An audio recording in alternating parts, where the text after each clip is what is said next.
Mannar south பார் ரயில் நிலைய பிரதான வீதியில் அமைந்துள்ள இலங்கை தமிழரசு கட்சியின் புதிய அலுவலகம் கட்சியின் பதில் தலைவர் CVK சிவஞானம், கட்சியின் பொதுச் செயலாளர் ஜனாதிபதி சட்டத்திரணி M.A. சுமந்திரன் ஆகியோரின் தலைமையில் திறக்கப்பட்டது. சமஷ்டி கட்டமைப்பு சமஷ்டியை கட்டமைப்பு கைவிட்டோம்னு சொல்றாங்க. ஒன்றுமே நடக்கல. நாங்கள் கட்சி ஒருபோதும் அடிப்படை கோட்பாட்டிலிருந்து நான் இப்பொழுது சொன்ன வரையறையிலிருந்து ஒரு காலம் இந்த கட்சி பெறலாது, மாறாது. ஒற்றையாட்சிகளை எந்த காலத்திலும் இந்த தீர்வை நாங்கள் ஏற்றுக்கொள்ள மாட்டோம்.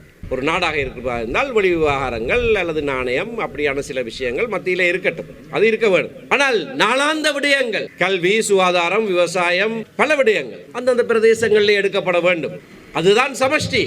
அந்த உயரிய அதிகாரம், அந்த ஒவ்வொரு விடயம் சம்பந்தமாகவும் உயரிய அதிகாரம் அந்த பிரதேசத்திலே இருக்க வேண்டும். அது சமஷ்டியுடைய முதலாவது குணாம்சம்.